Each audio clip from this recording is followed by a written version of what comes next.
Well, hello everyone. Welcome to this episode of our class on political economy and the EU crisis. And really, in this class, we're building on some of the topics and themes that we've been developing already. If you remember, not that long ago, we were talking about the Bretton Woods financial crisis and things like this. Our goal there really was to try to understand and set the context of a particular history of capitalism, specifically the history of capitalism after World War II, the transition from what we might call Keynesian economics to something much more like what we recognize today with the term neoliberalism. That transition, of course, took place in the 1970s.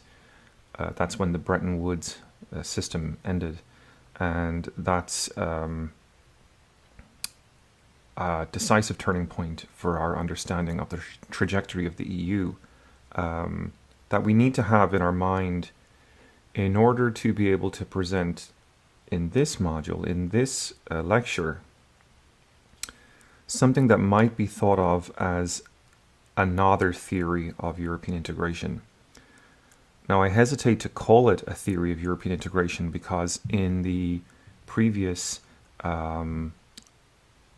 weeks that we've been going through this class, we have had explicit theories of European integration. We've had, if you remember, federalism, functionalism, liberal intergovernmentalism. We could go on. We'd actually only really sort of covered the main ones, but there's a number of other sort of ancillary theories we could have looked at, including constructivism, post-structuralism, things like this, that we didn't really get into. But I hesitate to call political economy a theory of European integration, and I hope the reasons why will become clear as we go through the class today. But there's a specific sense in which, rather than sort of explain European integration, why it's happening, why the actors decided to do it, this particular approach takes a step back from that particular question and instead wants to look at European integration as symptomatic of something else, and to try to sort of nail down what that something else is our objective today. So in previous classes, we have discussed some of the deeper global economic pressures that have shaped the project of European integration. Perhaps most simply expressed, our point was to note that whatever the intentions of the various theorists and planners of European integration that we've looked at so far, none of them had really considered how something in history itself, something unexpected, could emerge and perhaps throw a wrench into the works. All of them wanted to, in various ways, shapes and forms, describe a motivation for European integration. All of them wanted to sort of talk about European integration as an ongoing process, but they never really sort of imagined how it could end or whether it could be disrupted, whether it could have a setback. Today, I want to take some time with you to look at how theory itself has responded to this unexpected event, this unexpected crisis. And again, I think it's going to be useful for us to think about what we're talking about today, partly as a theory of European integration, but partly also as a way of looking at integration theory as a symptom, looking at integration as a symptom, a response to something, an attempt to fix a problem. This idea then sort of poses a new question for us, right? Because we're explicitly sort of looking at the crisis in the European Union today as a new problem, if you will, that replaces an older problem to which European integration was a response, if that makes any sense. So the crisis that we're looking at today, and there's many crises, I suppose, today, and we're kind of describing them all together right now, but I suppose the big one would be the financial crisis, which is, of course, triggering all these logics of Brexit and things like this. I want to look at how the crisis poses new questions for integration theory, and also look at the various ways in which integration theory has responded. What you'll see, I think, is there isn't really one way to approach the question, and in the end you're going to have to make your own mind up. But the key question here, in my mind, is that if every phase in the history of the development of integration theory, because we've looked at a number of them, reflects developments in the material world around it, then the big question is, how is the current crisis raising new questions for theory, and what new theories might be emerging in response? So you see, I suppose in a sense, the distinction I'm trying to draw is, and again, I've said that I'm wanting to look at theory in a symptomatic sense here. I'm trying to sort of suggest that in the minds of the people who came up with the earlier theories, the federalists, the functionalists, the neo-functionalists, they all thought they were the masters of their fates, so to speak. They thought they were analyzing the world and shaping the world. It is possible, however, to look at their theories as symptoms of ongoing processes. And that's what I mean by the idea of a symptomatic reading of what these theorists have been arguing. So in previous lectures, I've suggested to you that one way to look at the emergence of the EU after World War II, and I think this is very clear in the rhetoric and communications surrounding the Marshall Plan, for example, but also in other sources, was that it afforded Western leaders a chance to prevent the emergence of communism through the creation of what is sometimes referred to as a social market.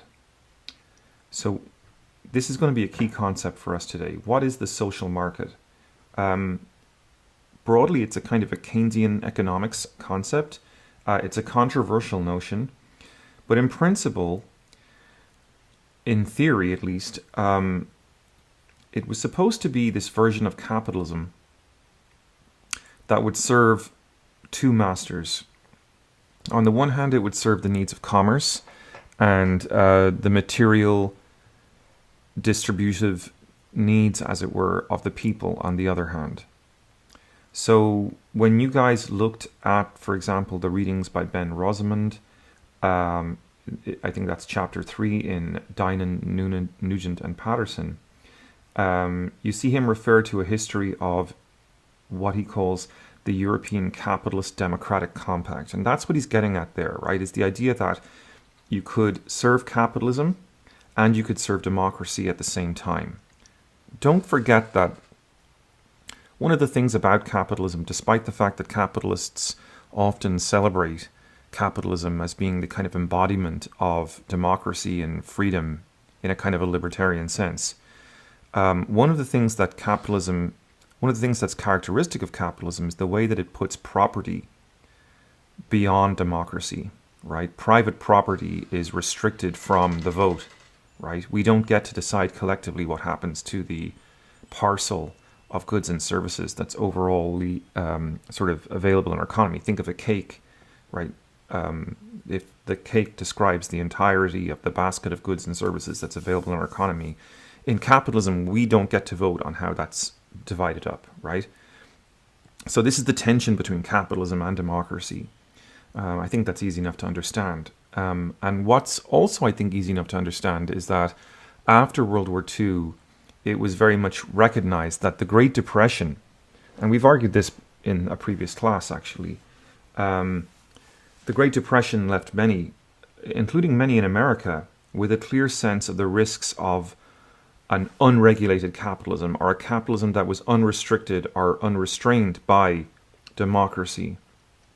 Because of what, of course, had happened there was the emergence of a speculative bubble, which had imploded in the great stock market collapse of the 1920s.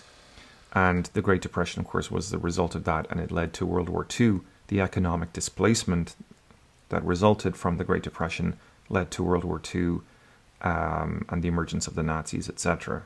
Right? It wasn't just that the Nazis emerged because they hated Jewish people. The scapegoating of the Jewish people happened because people were looking for a victim to blame, or were feeling at least victimized by the economy, and were looking for someone to blame for their suffering. And they tended to blame what we sometimes refer to as the other, right?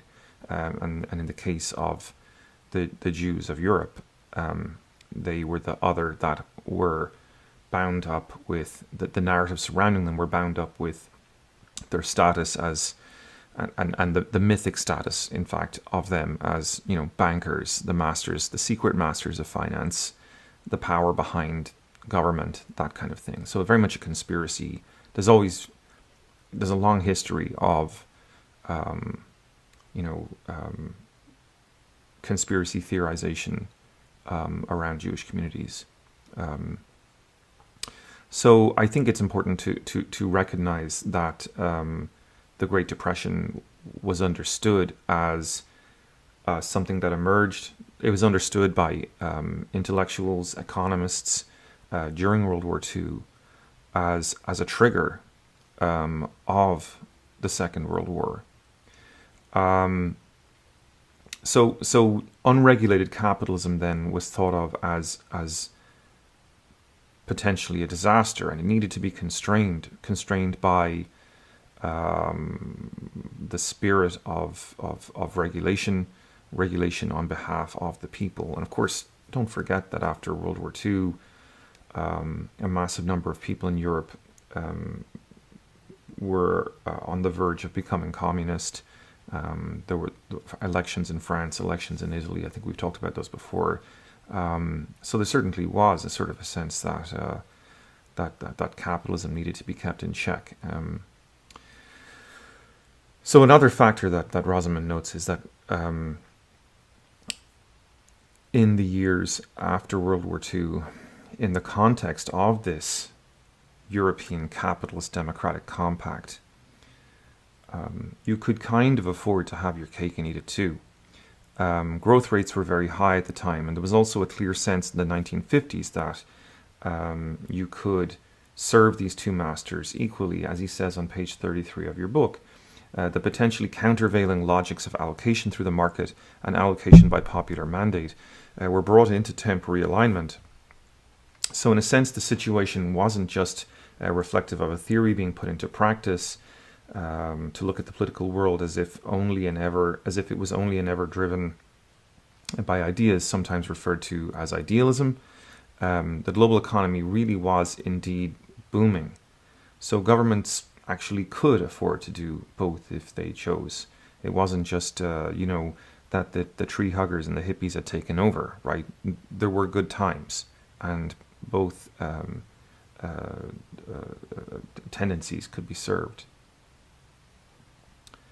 As an aside, I should suggest, I think, that some people refer to the post-war generation as a generation of baby boomers. And it's not for nothing that they are referred to as such. The prosperity of the post-war years allowed them to build a social safety net, both in Europe and in the United States, that was quite unprecedented in human history. Baby boomers today are about 65 to 75 years old. You'll frequently hear them describe themselves as self-made men, self-made women. And they will describe themselves also as the people who most embodied the entrepreneurial spirit. But I think it should be recognized that their prosperity, and they are the most prosperous generation in a very long time, their prosperity would not have happened without the support of the marketplace, that was locked in by the mechanisms of wealth redistribution that the post-war planners had put in place. This was effectively how both the United States and Europe recovered from the double whammy of the Second World War and the Great Depression. So I suppose this is the thing that we need to be understanding before we continue with the lecture, right? I mean, Rosamond's talking about this notion of making a market, right? And what I want you to sort of understand is that can be thought of or understood in terms of regulation to make sure that there are codes and standards, that if I buy a standardized pipe from this company, that it will fit with a standardized pipe from that company, right? That's one kind of way of thinking about making a market. But the way Rosamond's talking about it, he's actually talking about manufacturing demand, right?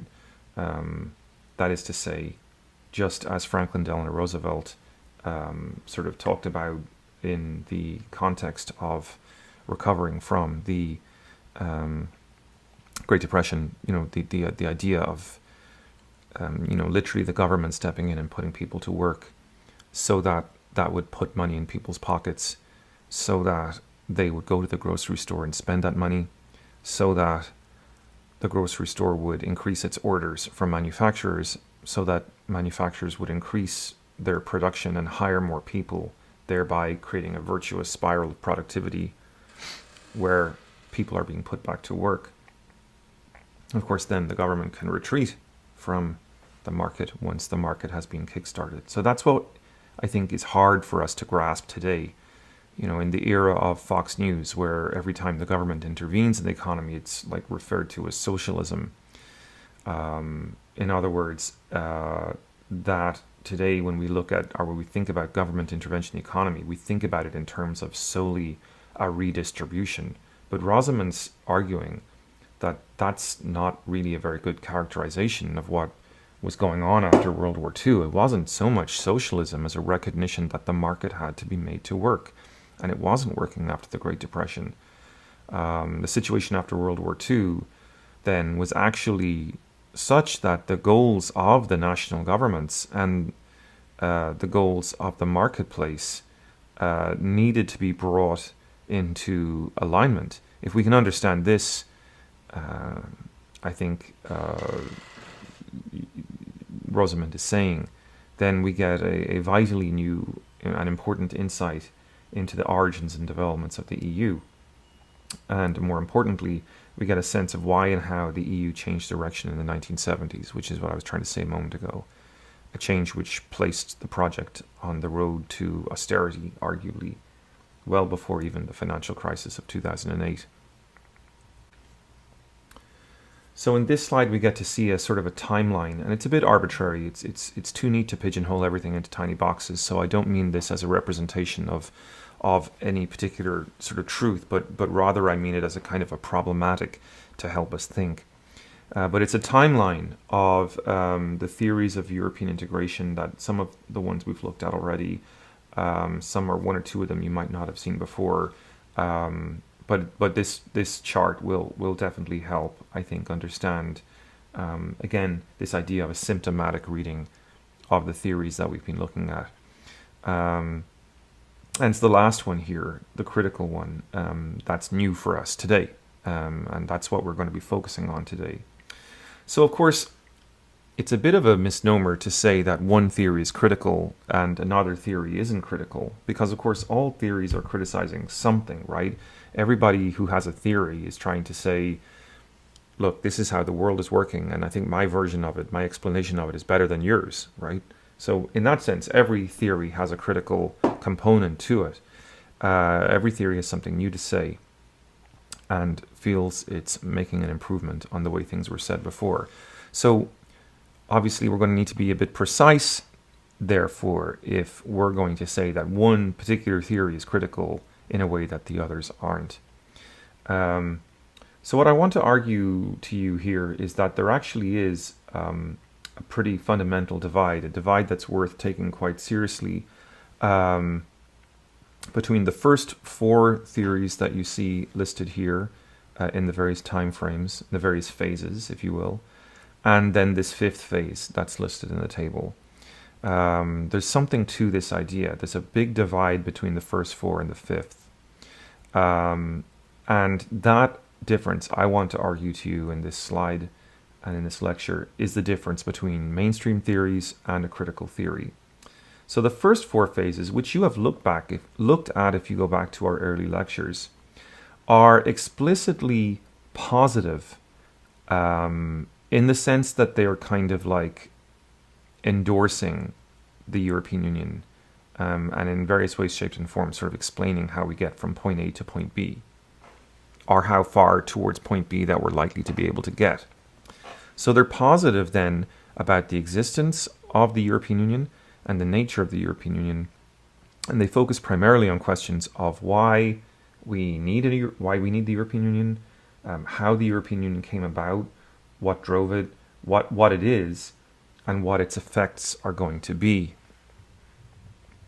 The fifth phase, which is the critical phase,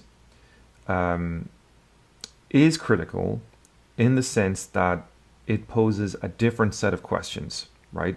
It poses a set of questions that are interested in exploring and exposing not the why we need the European Union, not the how the European Union came about, but rather instead it wants to look at the European Union as a symptom of a particular constellation or alignment of power relations and interests, right? Interests that have been at play within the particular institutional form of the European Union and its preceding power relations. The famous critical theorist Robert Cox once said, "All theory is for somebody and for some purpose." I'm going to get back to him in just a minute. But he said that all theory is for somebody and for some purpose. So what's he saying there? He's trying to say that there's a difference between what he calls problem-solving theory, or theories that simply try to analyze the world, and critical theories, which are theories that sort of set out to change the world. So that is theories that try to oppose the world as it is, as opposed to explain the world as it is. And so what critical theories are doing is that they're recognizing that the world as it is today defends a certain status quo of vested interests. And we have a number of examples around us that we can look at, in recent history even, that are trying to change the world. You might remember, or you might know of, the Me Too movement, for example, #MeToo, Black Lives Matter, Occupy Wall Street. In each one of those cases, the movement has been saying, in a manner of speaking, hey, you might think, you general person out there, not you watching me right now, because I don't know what you watching me right now would think, but this is what the Me Too movement is saying, or the Black Lives Matter or Occupy Wall Street movements are saying to the broader population, right? You might think that you live in a world where the normal state of affairs is fair and equitable to everyone and gives everyone an equal opportunity in life. But what I'm trying to say to you, say these movements, is that there are voices that are not being heard, and there are experiences that are not being addressed. And movements like this, like Black Lives Matter, like the Me Too movement, can have a real world impact. Are you starting to get the sense of what I'm distinguishing between here, the first four stages on the screen here and the fifth stage? The idea of criticizing the European Union as a manifestation of power relations. Movements that try to assert points of view have had profound and important effects in our history, right? We could point to women getting the vote, Martin Luther King and the civil rights movement. And of course, even in our own time, we've seen the beginnings of what might be a switch where, for example, Hollywood media mogul Harvey Weinstein, can no longer use his power to abuse women the way he was doing for decades, right? Where in a previous sort of status quo, intellectual status quo, if you will, emotional status quo, his abuses could go unpunished. But today, women are no longer afraid to speak out, it seems. They no longer fear that they won't be listened to. Their experiences are now being registered at the table. Their voices are now being heard. And of course, we're not there yet perfectly, but, you know, I think this year, the last couple of years, we've seen major advances in this sense that someone like Harvey Weinstein, his behaviors are no longer tolerable. So this is what I'm trying to get at here, is that critical theory, whether it can be a feminist approach or an approach that's sort of grounded in the logic of analyzing power relations as they affect race, or economic inequality. Critical theory is all about trying to shift our mindset away from advancing the cause of the status quo and considering that as progress, to thinking about maybe we're missing forks in the road where we could be improving lives for people who haven't heretofore been registered as important. Some people refer to this as the Overton Window. Changes in the status quo change what can be done and what can't be done, what can be said and what can't be said in our society from a moral point of view. And they do. I think they often have achieved monumental shifts in the way we imagine our world. There was a period of time, hundreds of years, where women didn't have the vote. Today, women have the vote. And today, we believe that women should have the vote. Obviously, for a long time, that was not thought to be true, right? So changing that Overton window, changing that mindset is exactly what critical theories are about here. And what we're trying to do, I think, today is look at the logic of political economy as it pertains to the European Union and what critical theory might have to say about that. So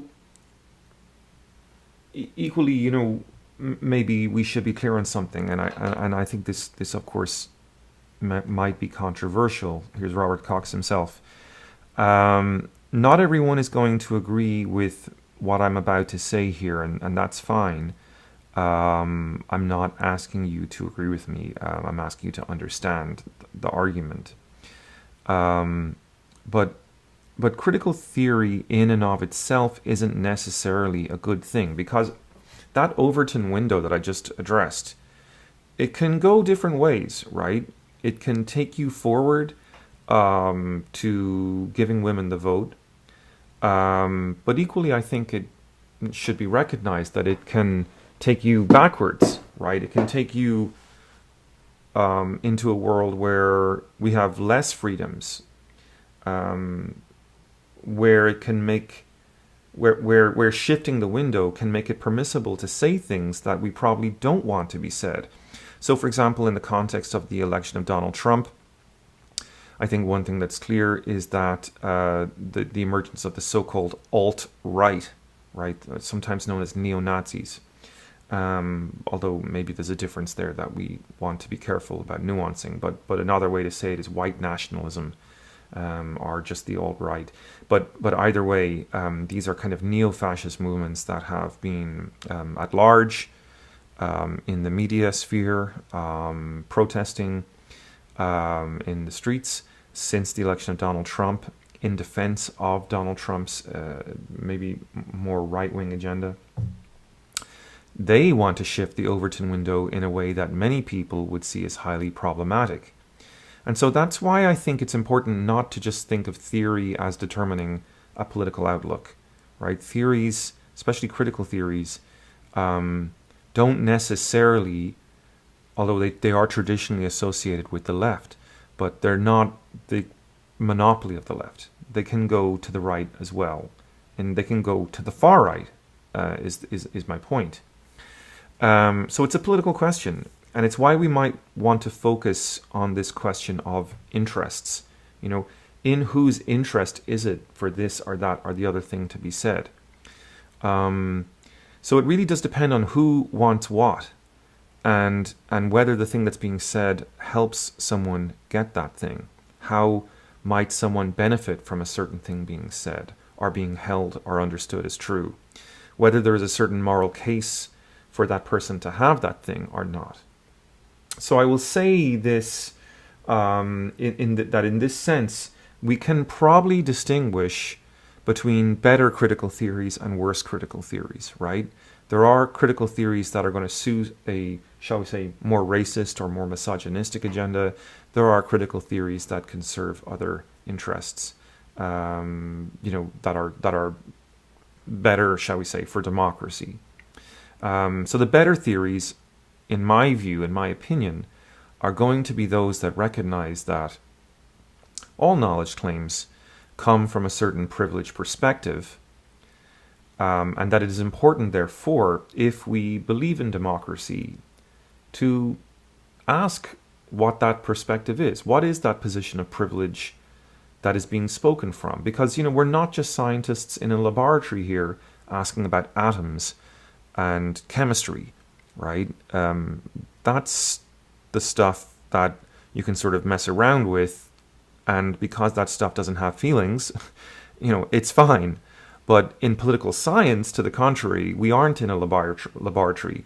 The stuff that we're messing around with does have feelings, because it's real people. And so in political science, because we're looking at real people, we have to be careful. The ideas that we develop, the ideas that we articulate to governments in our capacity as advisors to governments or as politicians ourselves about what policies are best for people will affect real lives. So, again, atoms in a chemistry lab don't mind what we think, but people really are, and so that's really, I suppose, to ask the question of the stakes of political knowledge. The stakes of political knowledge are very real. They're very different to those of other kinds of non-human oriented sciences. So, for example, so now to begin to apply some of our critical theory. We've just been talking about the nature of critical theory. We've been talking about what critical theory is trying to do. We talked about the difference between good and bad critical theory. And what we want to do now is talk about critical theory as it pertains to political economy, in order to try to see what a non-problem-solving theory perspective on the history of the European economy might have to tell us, not just about the crisis, but about the whole project of European integration itself, right? So stepping away from the problem-solving approaches and reading those problem-solving approaches from a symptomatic perspective. That's what we're trying to do here. And one way to think about the European economy in this critical sense is to recognize that it is basically, fundamentally, a capitalist economy. And what does that mean? It means that historically, it's an economy with what some scholars refer to as a Red Queen problem, right? What's the Red Queen problem? Well, the Red Queen was the queen in Lewis Carroll's Through the Looking Glass. And when we meet her through Alice's eyes, Alice can't understand the puzzle she's confronted with, which is why, even though she is running as fast as she can, she doesn't actually seem to be getting anywhere in the Queen's garden. Now, why might we feel some sort of sense of sympathy with Alice, who's obviously herself feeling very frustrated with this situation? Well, the answer to that question is inherent in the story of capitalism's origins. According to Marx, capitalism first emerged in England a little bit after the English Glorious Revolution of 1688. And this revolution made the merchant class in England very powerful, and it introduced a check on the power of the king when it came to private property. Right? It meant that whereas prior to that point, all the land in the realm was effectively the private property of just one person, the king, right? And of course, under the king, there was a system of feudal lords, and the peasants lived on the land, working the lord's land, but also farming and grazing their animals in what was known as the commons, right? So up to the time of the English Glorious Revolution, that was the basic arrangement in England. But after the revolution, the merchant class, or the people we sometimes refer to in Marxism as the bourgeoisie, if you prefer that term, you can refer to them as the bourgeoisie, or the merchant class is fine too. They lobbied the government to have the peasants expelled from the commons so that the land could be made into what we recognize today as private property. Now, there were new technologies coming online at the time, and new factories, workshops with advanced, very fast types of production were coming into existence. There are steam engines and things like this coming online that are just making the power of labor so much more advanced. The productivity of labor is so much more advanced.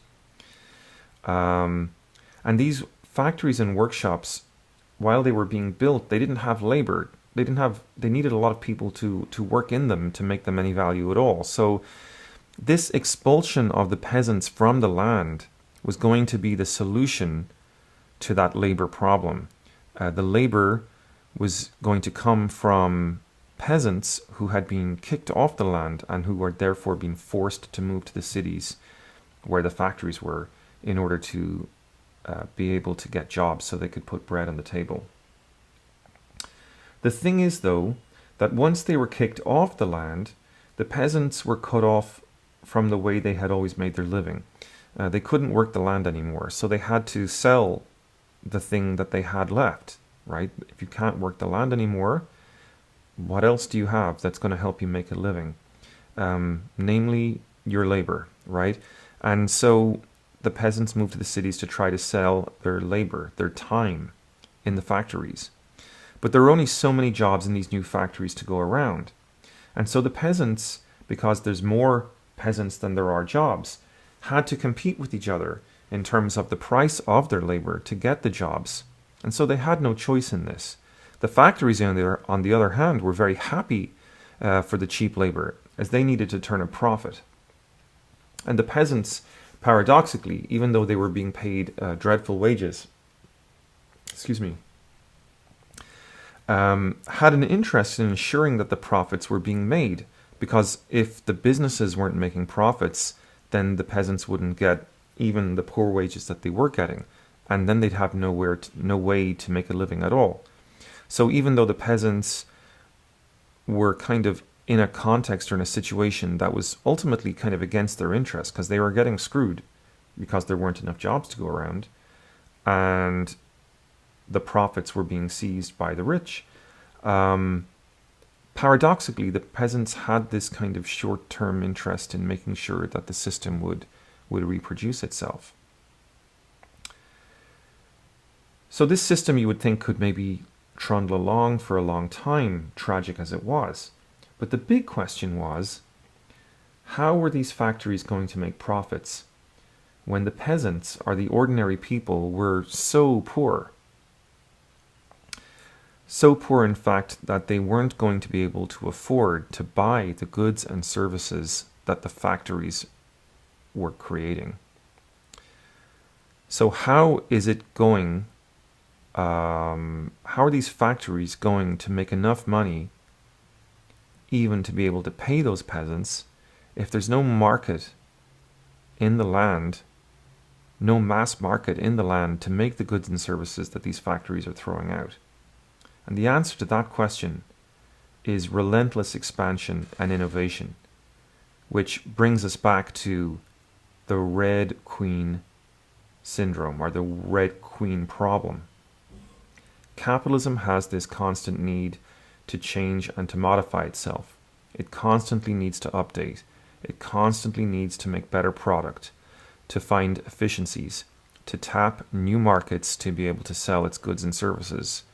Quite frankly, because its workers, based on its core logic anyway, aren't ever going to have enough money to consume all the goods and services that these factories want to produce. The factories will produce as much as they possibly can to sell as much as they possibly can, to supply as much as they can to the market, because that's how profit gets made.